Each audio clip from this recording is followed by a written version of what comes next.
evening, morning, or middle of the day, wherever you are at this time, and welcome to Sun Meadow Temple. We are so happy you have joined us. My name is Alba, and I use she, her pronouns. This is our first July service, and I'm so happy you are here. As always, this service is recorded and will be posted on our YouTube channel. For any general announcements, I know I keep talking about the background, but I'm working on it.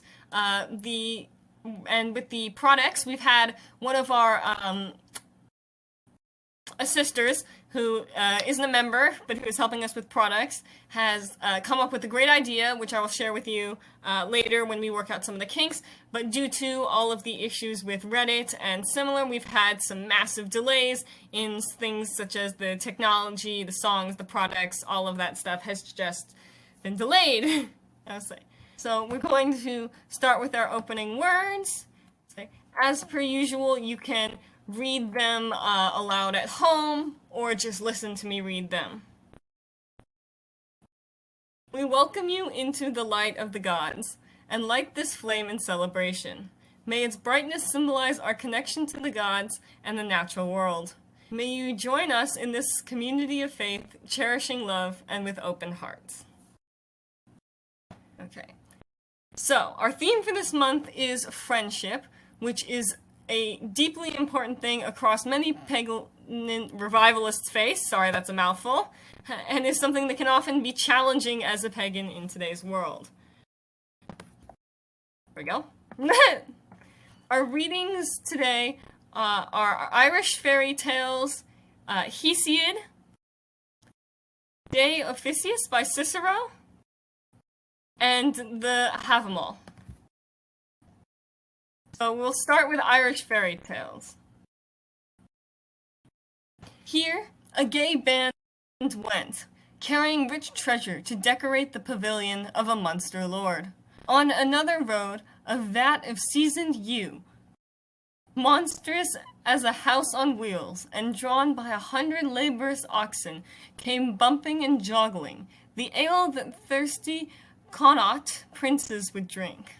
On a road again, the learned men of Leinster, each with an idea in his head that would discomfit a northern olive and make a southern one gape and fidget, would be marching solemnly, each by a horse that was piled high on the back and widely at the sides, with clean-peeled willow or oaken wands, that were carved from the top to the bottom with the Ogham signs, the first lines of poems, for it was an offense against wisdom to commit more than initial lines to writing, the names and dates of kings, the procession of laws of Terra and of the sub-kingdoms, the names of places and their meanings. On the brown stallion ambling peacefully yonder, there might go the warring of gods for 2 or 10,000 years, thus mare with the dainty pace, and the vicious eye might be sidling under a load of oaken odes, in honor of her owner's family, with a few bundles of tales of wonder added in case they might be useful. And perhaps the restive piebald was backing the history of Ireland into a ditch. On such a journey, all people spoke together, for all were friends, and no person regarded the weapon in another man's hand other than as an implement to poke a reluctant cow with, or to pacify with loud wallops some hoof-proud colt. Okay. So then we will do Hesiod's. Let friends oft bidden to thy feast repair, let not a foe the social moment share. Chief to thy open board the neighbor call, when unforeseen domestic troubles fall. The neighbor runs ungirded, kinsmen wait, and lingering for their raiment hasten late. As the good neighbor is our prop and stay, so is the bad a pitfall in our way. Thus blessed or cursed, we this or that obtain, the first a blessing, and the last a bane. How should thine ox by chance untimely die? The evil neighbor looks and passes by. If aught thou borrowest, well the measure weigh, the same good measure to thy friend repay. or more, if more, thou canst unask, concede, so shall he promptly supply thy future need. Usurious gains avoid usurious gain. Equivalent to loss will prove thy bane. Who loves thee love, him woo that woos. Give to the giver. Right, now we are doing De Officiis by Cicero. They say that Damon and Phintias of the Pythagorean school enjoyed such ideally perfect friendship that when the tyrant Dionysus had appointed a day for the execution of one of them, and the other who had been condemned to death requested a few days' respite for the purpose of putting his loved ones in the care of friends, the other became surety for his appearance, with the understanding that if his friend did not return, he himself should be put to death.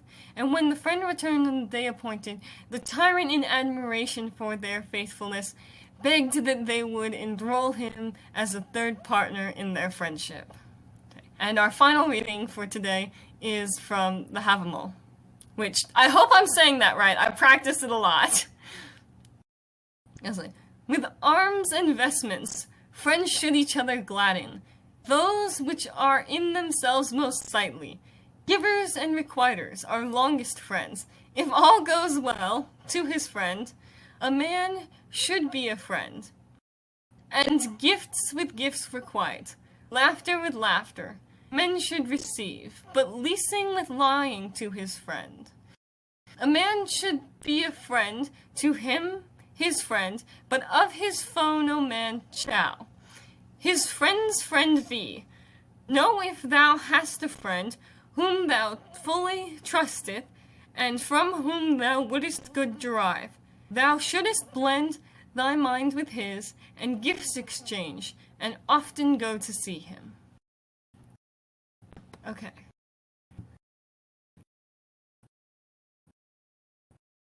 So, as I sat down to write this piece at my computer, I decided that probably the first thing I should do would be to Google friendship and other values within paganism today.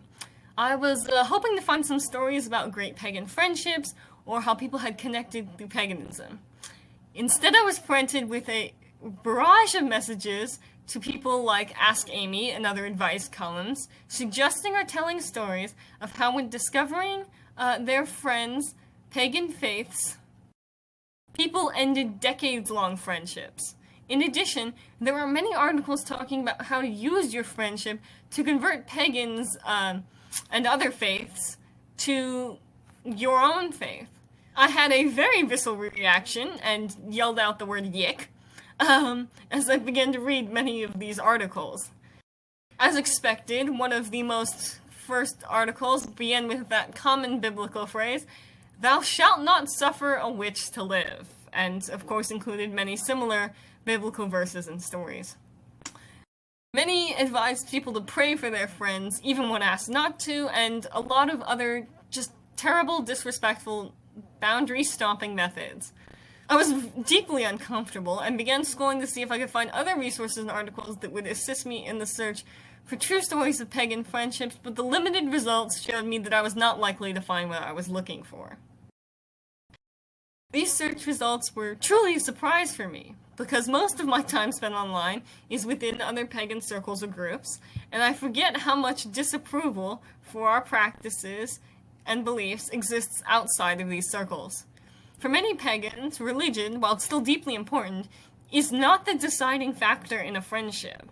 Treating others well and being good to your friends is a cornerstone in most pagan faiths.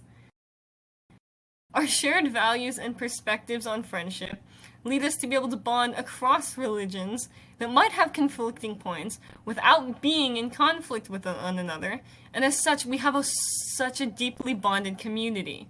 This is not to say that pagans are perfect, or that pagan communities are, but it is to say that our major differences don't cause us any strife in our relationships, and these differences causing strife is not something we would allow in our friendships.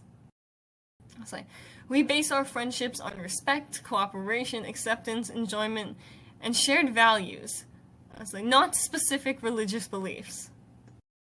Many past pagans hold similar values, with the Havamal from earlier discussing how to be a good neighbor and friend, and Irish folk tales saying all people spoke together, for all were friends, and no person regarded the weapon in another man's hand other than as an implement to poke a reluctant cow or to pacify with loud wallops some hoof-proud colt. Major philosophers like Aristotle discuss friendship and say that friends must wish each other goodwill and be virtuous people. These values that we hold dear, and are such a part of our literature and philosophies, allow us to connect more deeply with each other, to understand, have empathy, and be loyal to one another, to weave a tapestry of a variety of human experiences and stories, and to brighten our world rather than keep close those whose threads resemble our own. As our closing words say, go forth in celebration, and carry the light of connection within your heart. So, we will now move into the ritual part of our observance. If you want, you can join us at home along with the ritual, which I have not ever gotten a chance to show you due to our background and stuff not being ready, but there will be a real ritual at a time for this, along with these words, and you are welcome to read along, or just have me listen, or just listen to me as I read the words aloud. We leave this offering for our gods to symbolize our connection and devotion. We gift this water to accept the flow of our lives. We gift this rock to symbolize the stability of the gods in our world. Life, and bless our offerings with oil to share our riches.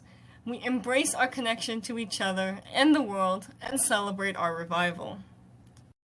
So now we will move into our closing words, which, as always, you are welcome to say along with me, or just listen as I say.